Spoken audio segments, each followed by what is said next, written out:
हमने बचपन से अम्मा को अब्बा से झगड़ते ही देखा था। अब्बा सारा दिन मजदूरी करके रात को घर लौटते तो अम्मा इन्हें अपनी मर्जी से खाना देती और अक्सर अब्बा भूखे ही सो जाते और सुबह काम पर चले जाते और अम्मा कहती तुम्हारे अब्बा ने हमारे लिए कुछ नहीं किया और सारे पैसे बाहर की औरतों को दे आता है। इस तरह हमें अब्बा से बदजन कर दिया। अब्बा बीमार हुए तो अम्मा की बातों में आकर हम अब्बा को अस्पताल छोड़कर चले आए और जब वापस आए तो घर के बाहर हजूम को देखकर हमारे कदमों तले से जमीन निकल गई, क्योंकि माँ बाप की लड़ाई झगड़े और घरेलू बेसुकूनी का सबसे ज्यादा असर बच्चों पर होता है, जिनके लिए माँ बाप दोनों ही बराबर अजीज होते हैं। माँ बाप समझते हैं कि बच्चों पर इसका कोई असर नहीं पड़ेगा, वो यूं ही अपने खेल कूद और मन मगन जिंदगी में मसरूफ रहेंगे, मगर वो इस बात से बेखबर होते हैं कि इस उम्र में बच्चों के दिमाग जो कुछ देखते और सुनते हैं वही इनके दिल और दिमाग पर हावी होता चला जाता है और वो खुद को बदतरीन डिप्रेशन और बेचैनियों का शिकार करते चले जाते हैं। कुछ ऐसा ही मेरे साथ भी हुआ था। मैंने जब से होश संभाला था, मैंने अपने घर में रोजाना के मामूल पर लड़ाई झगड़े ही देखे थे। हम 5 बहन भाई थे। मुझसे बड़े 2 भाई थे, फिर मैं थी और मेरे बाद फिर मेरी 2 बहनें थीं। हम सभी ने किसी ने प्राइमरी तो किसी ने 8वीं जमात तक तालीम हासिल की थी। इससे जायद हमारे गांव के सरकारी स्कूल में पढ़ाया ही नहीं जाता था। 8वीं तक तालीम हासिल करके मेरे भाई मेहनत मजदूरियां ढूंढने के लिए घर से निकल पड़े। वहीं हम बहनें प्राइमरी तक तालीम हासिल करके घर में ही अम्मा के काम काज में हाथ बटाने लगी। मैंने आज तक कभी अम्मा को मुस्कुराते हुए नहीं देखा था। मेरे अब्बा मजदूरी किया करते थे, इनका कोई एक काम ना था। वो कभी बड़े लोडेड ट्रक से बोरियां उतारने लगते तो कभी किसी ठेकेदार के साथ जाकर ईंटें ढोने लगते। इन्हें जो भी काम मिलता वो करते।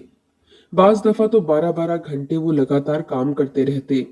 इस गर्मी की शिद्दत में हम अपने कमरों में बैठे हुए भी हाँफ रहे होते, मगर मेरे अब्बा चिलचिलाती धूप में काम करते रहते। जब घर आते तो घर में आते ही सबसे पहले यही कहते, नसीबो मुझे ठंडा पानी दो। मगर मेरी अम्मा एक कड़ी नजर अब्बा पर डालकर चेहरा दूसरी तरफ फेर लेती और कहती, आ गया है मजदूरी करके, पानी तो ऐसे मांग रहा है ठंडा जैसे घर में फ्रिज लाकर दी हो, जो पानी मौजूद है वही पिलाऊंगी। हालांकि अम्मा पड़ोस से बर्फ मांग कर लाई थी, मगर इसके बावजूद इसने अब्बा को सहन में रखे हुए घड़े से ताजा पानी डालकर दे दिया। अब्बा ने पानी पिया तो एक नजर अम्मा को देखा, कहने लगे, क्या आज पड़ोस से बर्फ नहीं लाई? ये पानी गर्म क्यों है? घड़ा ही ताजा भर लेती। तो अम्मा वहीं से अब्बा से झगड़ने लगी, कहने लगी, मेरे पास इतना वक्त नहीं है जो मैं पुराने जमाने की औरतों की तरह घड़े उठा उठा कर भरने के लिए जाती फिरूं। बेहतर है कि मुझे फ्रिज लाकर दे दो। रोज रोज मुझसे पड़ोस में जाकर बर्फ नहीं मांगी जाती। अब्बा तो थके हारे अभी आए थे। इनके बाल बिखरे थे, सर में मट्टी थी, इनके कपड़े तो सारे ही मट्टी से अटे हुए थे। मेरी नजर इनके पैरों पर गई तो सांस खारिश करके रह गई, क्योंकि इनके पाँव में जूता टूटा हुआ था। उन्होंने जूतों को एक तस्मे की मदद से आपस में जोड़ रखा था ताकि वो घर तक पहुंच सके, मगर मेरी अम्मा ने अब्बा को सुकून से 2 घूंट पानी तक ना पीने दिया और हमेशा की तरह इनसे लड़ाई शुरू कर दी थी। अम्मा कहने लगी कि आज तक तुमने हमारे लिए किया ही क्या है? जब भी घर आते हो 100-200 रुपए मेरे हाथ पर रख देते हो। इतने कम पैसों से भला मेरा घर कैसे चल सकता है? तुम्हें तो कोई परवाह ही नहीं कि 5-5 बच्चों की जिम्मेदारी है हम पर। न जाने इतने पैसे कमाकर कहाँ करते हो। अब्बा गहरी सांस खारिज करके रह जाते और कहते कि मैं सुबह का गया इस वक्त घर वापस आता हूँ। सारा दिन काम कर करके थक जाता हूँ। अब जो पैसे मुझे मिलते हैं इनसे घर का राशन ले आता हूँ और फिर जो बाकी पैसे बचे तेरे हाथ पर रख देता हूँ। और पैसे अब मैं कहाँ से लाऊं? मजदूर हूँ, कोई बड़ा अफसर नहीं हूँ। मगर मेरी अम्मा ने कहाँ मानना था। अगले रोज सुबह सुबह कहने लगी कि मुझे आज मुर्गी का गोश्त खाना है, इसलिए आज कोई दाल सब्जी ना लाना बल्कि गोश्त ही लाना। अब्बा ने ये सुना तो नाश्ता करते इनके हाथ रुके। अम्मा से कहने लगे कि अगर मैं यहाँ गोश्त लाने बैठा तो मेरी आज की सारी मजदूरी गोश्त लाने में ही निकल जाएगी। मेरे पास गोश्त के पैसे नहीं है। मेरी अम्मा तो फौरन हत्थे से उखड़ गईं, कहने लगी, मैं कुछ नहीं जानती, चाहे अपना गुर्दा बेचो या अपना फेफड़ा बेचो, मुझे आज गोश्त ही खाना है। अम्मा की बात सुनकर तो अब्बा झुरझुरी लेकर रह गए और फिर खामोशी से नाश्ता छोड़कर घर से चले गए। उस रोज अब्बा ने 2 जगह मजदूरी की थी। पहले ठेकेदार के साथ मिलकर वो काम करते रहे। जब वहां से मजदूरी मिली तो फिर ईंटों की भट्टी पर चले गए और वहां जाकर ईंटें बनाते रहे। पैसे अच्छे मिल चुके थे। वापस घर आने लगे तो रास्ते में एक लोडर ट्रक से मिन्नत समाजत करके कुछ सामान उतरवा दिया। बदले में 200 रुपये मिले। अब्बा इन्हीं में खुश थे। मुर्गी का गोश्त खरीद कर वो जब घर पहुंचे तो अम्मा की तो खुशी की कोई इंतहा न रही। फौरन गोश्त वाला शॉपर अब्बा के हाथ से झपटा और गोश्त बनाने लगी, जबकि अब्बा की हालत तो बड़ी ही खराब हो रही थी। इनके वजूद का एक एक जोड़ दर्द कर रहा था और बुखार भी हो रहा था। वो अपने बिस्तर पर लेट गए। अम्मा ने इनसे पानी तक ना पूछा था। वो खुद ही बोलकर कहने लगे कि मुझे पानी पिला दो। मैंने ठंडे पानी का गिलास भरा और अब्बा को पानी देने लगी। अब्बा की हालत बहुत खराब हो रही थी। मैंने अम्मा को जाकर बताया तो अम्मा कहने लगी, कुछ नहीं होता। दुनिया के सारे मर्द ही मजदूरियां करते हैं, काम करते हैं। तेरे अब्बा तो वैसे ही नाजुक बन रहा होता है। ठीक हो जाएगा, आराम करेगा तो। अम्मा को तो बस गोश्त खाने की खुशी थी। अब्बा थके हारे थे, भूखे ही सो गए। उस रोज अम्मा ने बड़ी मजेदार मुर्गी बनाई थी। हम सब बहन भाइयों ने मिलकर खाई। हम खाना खाकर फारिग हुए तो तभी अब्बा की आंख खुली। हमें खाना खाते देखा तो कहने लगे कि नसीबो, मुझे भी खाना दे दे, बहुत भूख लगी है। मैं भी जरा मुर्गी का जायका चख लूं। तो अम्मा कहने लगी, कौन सी मुर्गी? वो तो हम सब ने मिलकर खा ली। अब्बा अम्मा का मुंह देखते रह गए। मैं अम्मा से कहने लगी, ये क्या किया अम्मा? तुझे पता ना था कि अब्बा ने भी खाना खाना है? इनके लिए कुछ बचा के रख देती। तो अम्मा कहने लगी, जैसे ये तो कोई 2-3 किलो गोश्त लाया था ना, 1 पाव गोश्त लाया था, वो अब मैं किस किस को पूरा करती। इतना कहकर अम्मा ने सादी रोटी लाकर अब्बा के मुंह के सामने रख दी, जो आधी जली हुई थी। अब्बा इस पर भी कुछ ना बोले और खामोशी से वो रोटी खाकर सो गए। मुझे अब्बा की हालत पर बड़ा ही तरस आता था। न जाने अम्मा इनके साथ ऐसा रवैया क्यों रखती थी। अगले रोज मैं अम्मा से कहने लगी कि अम्मा, अब्बा के साथ ऐसा रवैया क्यों रखती हो? वो हमारे लिए कितना काम करते हैं, मेहनत मजदूरियां करते हैं। सारा दिन इनका मजदूरी करने में गुजर जाता है, तब जाकर वो हमारे खाने का बंदोबस्त कर पाते हैं। मगर वो घर आते हैं तो आप इनके साथ सीधे मुंह बात भी नहीं करती। अब्बा ने आखिर आपका क्या बिगाड़ा है? अम्मा ने मेरी बात सुनी तो मुझे डांटने लगी। बोली कि खबरदार जो अपने अब्बा की साइड ली तो, वरना मुझसे बुरा कोई नहीं होगा। आज तक तुम्हारे अब्बा ने हमारे लिए किया ही क्या है? मैं मैके में राज करती थी, माँ बाप की इकलौती बेटी थी। तेरे अब्बा के साथ शादी हुई तो जैसे मेरे नसीब ही फूट पड़े। मैं तो उस वक्त को सोचती हूँ जब तेरे अब्बा के साथ शादी करके हाँ की थी। ये गरीब कंगला शख्स इतने पैसे कमाता है, मगर आज तक कभी मेरे हाथ पर लाकर पूरे पैसे नहीं रखे। तेरे अब्बा तो शुरू से ही शोख मिजाज का था। मुझे तो लगता है इसने बाहर भी कोई शादी कर रखी होगी, तभी खर्चा इस मनहूस मारी को दे आता है और हम लोगों का हक तलफ कर रहा है। तुम्हारे अब्बा को तो ना तुम लोगों में दिलचस्पी है और ना ही मुझ में। वो घर में आता तो है सिर्फ और सिर्फ सोने के लिए, और सुबह तुम लोगों के उठने से पहले घर से चला जाता है। अम्मा ने हमारे कच्चे जहनों में अब्बा के खिलाफ खूब जहर भरना शुरू कर दिया था, और हम जो अपने दिन का सारा वक्त अम्मा के साथ गुजारते थे, लिहाजा हम अम्मा की बातों को ही सच समझने लगे। जो माँ कहती थी हमें वही दुरुस्त लगता था। अब्बा तो हमें अपना दुश्मन लगने लगा था। मेरे दिल में अब्बा के लिए नरम गोशा था, मोहब्बत थी। मगर जब अम्मा की बातें सुनी तो मेरे दिल में भी अब्बा के लिए नफरत सी आने लगी। मैं अब्बा से दूर होती चली गई। वहीं दोनों बड़े भाई तो वैसे ही अब्बा को मुंह न लगाते थे। दिन ब दिन अम्मा और अब्बा के झगड़े बढ़ते ही चले जा रहे थे। उस रोज जब अब्बा घर लौटे तो इनकी तबीयत बहुत खराब थी। वो बामुश्किल दीवारों का सहारा लेते हुए यहाँ तक पहुंचे थे। दरवाजे के पास पहुंचे तो मेरे बड़े भाई को आवाज देकर कहने लगे, शाहिद, शाहिद बेटा इधर आओ, मुझे अंदर तक लेकर जाओ। मेरी तबीयत कुछ ठीक नहीं लग रही। सारे मंजर दो दो नजर आ रहे हैं। मगर शाहिद, जो सामने ही सेन में चारपाई पर बैठा था, फौरन तंज करते हुए कहने लगा कि अब्बा इतना लंबा सफर तय कर आए हो, अब वहां से यहाँ तक आने में क्या मसला हो रहा है? यहाँ तक भी चलकर आ जाओ। शाहिद की बात सुनकर अब्बा हैरान रह गए थे, मगर फिर खुद ही दीवारों का सहारा लेते हुए चारपाई तक पहुंचे। पानी मांगा तो किसी ने भी लाकर ना दिया। सबने अनसुनी कर दी। हमारे दिल में तो यही बात गूंजती रहती थी कि अब्बा ने दूसरी शादी कर रखी है। दूसरी शादी में इनकी एक बीवी है और वहां से इनके बच्चे भी हैं। अब्बा ने मुझसे पानी मांगा तो मैं फौरन कमरे में चली गई और यूं ही कामों में मसरूफ हो गई। मेरे दिल में अब्बा के लिए बहुत नफरत पड़ चुकी थी। उस वक्त मेरी उम्र 10 से 11 साल थी। जहन में यही था कि अब्बा ने दूसरी शादी कर रखी है और इसमें से अब्बा के बच्चे भी होंगे, जिनसे वो बड़े लाड प्यार से बात करता होगा, इनके लिए खिलौने लाता होगा और मजे मजे के खाने की चीजें इन्हें लाकर देता होगा।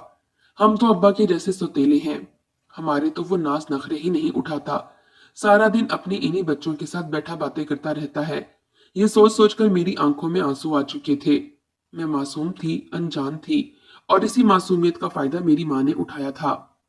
इसने हम सब बहन भाइयों के दिमाग में यही सब डाल दिया था। वक्त के साथ साथ हम बहन भाई बड़े होते गए और हमारे दिल में मौजूद अब्बा के लिए नफरतें भी बढ़ती ही चली गईं। हम तो अब्बा को बुलाना भी गवारा नहीं करते थे, जबकि वो अम्मा की बात पर जान तक निछावर करने को तैयार थे। मेरे दोनों भाई भी कमाने लगे थे, वो भी मेहनत मजदूरी करके जो भी कमा कर लाते सारे पैसे लाकर अम्मा के हाथ पर रख देते। अब्बा बूढ़े हो चुके थे, ज्यादा काम काज न कर पाते। इसके बावजूद अम्मा इनसे लड़ती ही रहती और बेटों की मिसालें दिया करती कि देखो ये लोग इतना कमा कर लाते हैं, जबकि तुम तो मेरे हाथ पर सिवाय 100 रुपए के और कुछ रखते ही नहीं। अब्बा उस रोज फट पड़े थे, कहने लगे कि रोज का राशन और सौदा सल्फ कौन लाता है? तुम्हारे और तुम्हारे बच्चों के कपड़े जूती कौन ला कर देता है? ये सारे खर्चे मैं ही तो पूरे करता हूँ, कोई बाहर का शख्स तो आकर नहीं करता। अब्बा पहली बार अम्मा से ऊंची आवाज में बोले थे। बस फिर क्या था, हम सब बहन भाई अब्बा से बदतमीजी करने लगे। कहने लगे कि खबरदार जो हमारी माँ से बदतमीजी से बात की, ये सारी जिंदगी आपके जुल्म सितम सहती हुई यहाँ तक पहुंची हैं। आपने कभी इन्हें इनका हक नहीं दिया और अब इनसे ही लड़ रहे हैं। अब्बा ने जब हमें बदतमीजी करते हुए देखा तो इन्हें सदमा लगा था। वो हैरत से यकटिक हमारे चेहरे देखने लगे थे। कहने लगे कि जानता हूं तुम लोग अपनी माँ की ही जबान बोलोगे। मैंने सारी जिंदगी तुम लोगों के लिए क्या कुछ नहीं किया, खुद के लिए आज तक एक आना भी खर्च नहीं किया। जो भी कमाता हूँ तुम लोगों पर खर्च कर देता हूँ, मगर इसके बावजूद तुम लोग मुझे ऐसा कह रहे हो। धीरे धीरे अब्बा की तबीयत काफी खराब रहने लगी और उन्होंने मजदूरी करना छोड़ दी। वो सारा वक्त घर में ही पड़े रहते और अम्मा के ताने सुनते रहते। अम्मा कहती कि तुम तो बिल्कुल घर के ही रह चुके हो, बाहर जाओ, कुछ कमा कर लाओ, ये क्या हर वक्त चारपाई तोड़ते रहते हो। अब्बा की तबीयत ऐसी ना थी कि वो जाकर कमा सकते।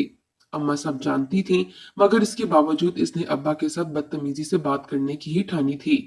अब्बा सारा दिन अपनी चारपाई सेहन में एक तरफ रखे हुए बैठे रहते। अम्मा का दिल होता तो इन्हें खाना दे देती, वरना वो कभी खाना भी मांगा ना करते थे, क्योंकि मांगने पर भी इन्हें ना मिला करता था।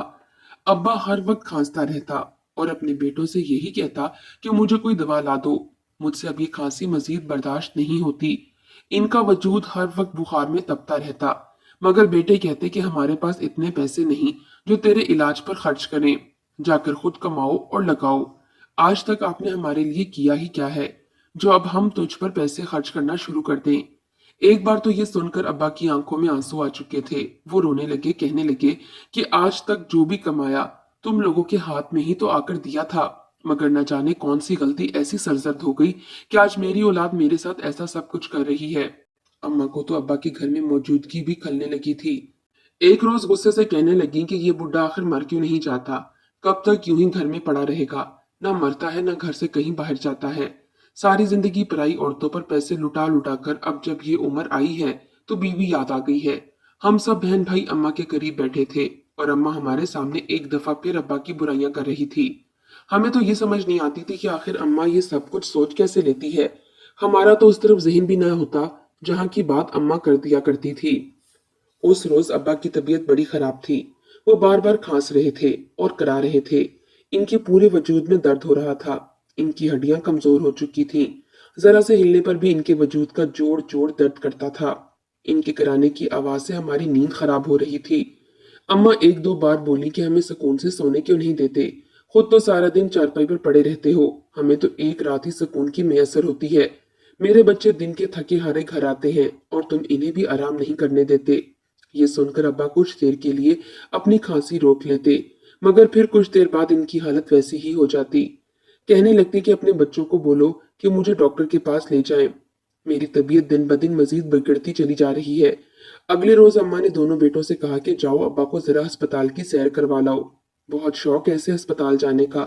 बेटे भी माँ की बात समझ चुके थे। अब्बा को साथ लिया और घर से चले गए। वो इन्हें अस्पताल ले गए थे, इन्हें वहीं छोड़कर खुद वापस चले आए। अब्बा की हालत बहुत खराब थी, बुखार में तप रहे थे। इन्हें पता न चल सका कि इनकी औलाद इन्हें छोड़कर यहाँ से जा चुकी है। दोनों भाई घर आए तो बड़े ही खुश नजर आ रहे थे। अम्मा के गले लगकर कहने लगे, अम्मा, हमारा प्लान कामयाब हो गया है। अब्बा से हमारी जान हमेशा हमेशा के लिए छूट चुकी है। अम्मा तो बड़ी ही खुश थीं, कहने लगी कि अच्छा है जान छूट गई, अब जिंदगी सुकून से गुजरेगी, वरना इसकी खांसी सुन सुनकर तो मेरे कान पक चुके थे। हमने भी शुक्र किया था कि जान छूट गई। जिंदगी यूं ही मामूल पर चलने लगी। अब्बा वापस घर नहीं आए थे।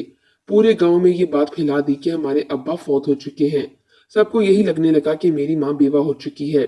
मेरे भाई जो भी मेहनत मजदूरी करके कमा कर लाते, वो अब अपनी बीवियों के हाथ पर रखने लगे थे, क्योंकि अम्मा ने इन दोनों की शादियां करवा दी थीं।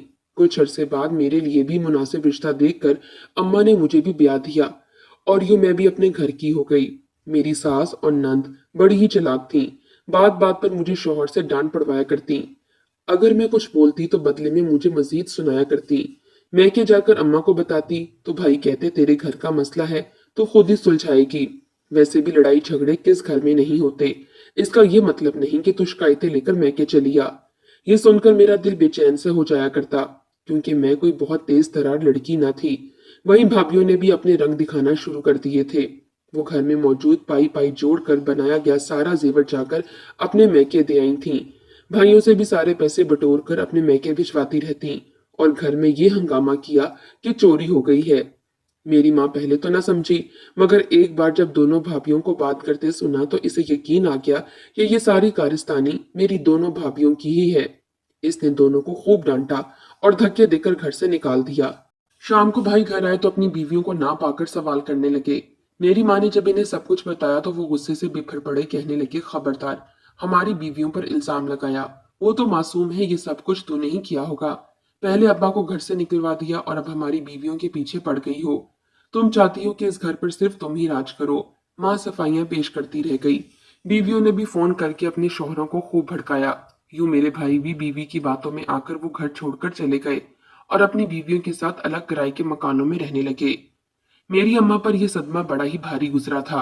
अब कोई खर्च चलाने वाला न था घर में। अभी भी दो बहनें मुझसे छोटी मौजूद थीं। अम्मा से फोन पर बात करते हुए मेरे आंसू निकल आए, क्योंकि भाइयों ने इनके साथ ऐसा किया था। मगर उसी पल शौहर कमरे में दाखिल हुआ तो कहने लगा, अपने आशिक से बात करके रो रही है। मेरे तो पैरों के नीचे से जमीन निकली थी। मैं कहने लगी कि नहीं, अम्मा से बात कर रही हूँ। मगर इसने मुझे थप्पड़ मारकर कहा, तो जैसी औरत को तो मैंने गलती कर दी अपना कर। उसी पल इसने शक की बुनियाद पर मुझे तलाक देकर घर से निकाल दिया। मैं उजड़कर वापस अपनी माँ के घर आ गई। माँ पहले ही सदमे में थी। मेरी तलाक का सुनकर मजीद तड़प उठी। घर में तो खाने को एक अनाज का दाना भी मौजूद ना था। आखिर कहाँ से कमाते।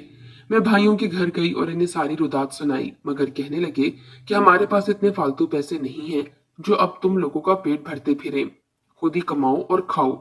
भाइयों के घर से जलील होकर वापस पलट रही थी कि तभी मुझे रास्ते में एक दरबार नजर आया, जहां पर कई फकीर सिर्फ लोग बैठे थे। वहां पर लंगर की तकसीम भी हो रही थी। मैं वहीं पर चली आई और खाना लेकर घर जाने लगी, मगर तभी एक दरख्त के साए के नीचे बैठे हुए कुछ बूढ़ों पर मेरी नजर पड़ी, जो वहीं पर बैठे थे। इनके पास कुछ पोटलियां थीं, जिनमें शायद इनकी जरूरत का सामान था। वो शख्स इन्हें भी लंगर तकसीम कर रहा था। जब इन बूढ़ों में से एक बूढ़े पर मेरी नजर पड़ी तो मेरी जान निकल गई, क्योंकि वो तो मेरे अब्बा थे, जो अपने ही जैसे बूढ़ों के साथ बैठे मुस्कुरा रहे थे, हंसकर बातें कर रहे थे। अपने अब्बा को देखकर तो मैं जैसे दीवानों की तरह दौड़ी, इनके पास गई, कहने लगी कि अब्बा, आप यहाँ कैसे पहुंचे। मुझे देखकर तो अब्बा ने एक झटके से मुझे खुद से दूर कर दिया। कहने लगे कि औरत, तू कौन है, मुझे अपना बाप क्यों कह रही है। मेरा कोई वली वारिस नहीं, ना मेरी कोई औलाद है। तू गैर महरम है, दूर हट। अब्बा के मुंह से ये अल्फाज सुनकर मैं दंग रह गई। कहने लगी कि अब्बा, मैं आपकी बेटी हूँ कुलसूम। आपके बाद हमारा सब कुछ खत्म हो गया। भाइयों ने अपनी जिंदगी अलग शुरू कर दी। मुझे मेरे शौहर ने तलाक दे दी। अम्मा अलग बीमार पड़ी है। आप घर चलें। हमने आपके साथ जो कुछ किया, आज उसी का खमियाजा भुगत रहे हैं। मगर अब्बा मुझे दूर झटक कर कहने लगे, मेरी कोई बेटी नहीं, ना मेरी कोई बीवी है, ना बच्चे। मैं अकेला हूँ। अब्बा की यादाश्त जा चुकी थी। इन्हें कुछ भी याद नहीं था। वो अपने जैसे लोगों के साथ बैठे खुदा के नाम का विर्द बुलंद करते रहते हैं। मैं हैरत से यकटिक अपने अब्बा को देखती रही और फिर एक गहरी सांस खारिज करके वहां से जाने लगी, क्योंकि अब्बा को उस रोज जब ये खबर मिली कि बेटे छोड़कर जा चुके हैं, तो इस कदर सदमा लगा था कि इनकी यादाश्त ही जा चुकी थी। वापस घर की तरफ लौटी तो घर के बाहर लोगों का हजूम खड़ा था। मैं दौड़कर घर में आई तो मेरी माँ की मैयत पड़ी थी। इन्हें दिल का दौरा पड़ा था और वो मर चुकी थी। मैं भाइयों को कॉल करती रही मगर उन्होंने मेरा फोन ना उठाया। शायद यही समझ रहे थे कि मैं पैसे मांगूंगी। यूं हम तीनों बहनें अकेली रह चुकी थीं।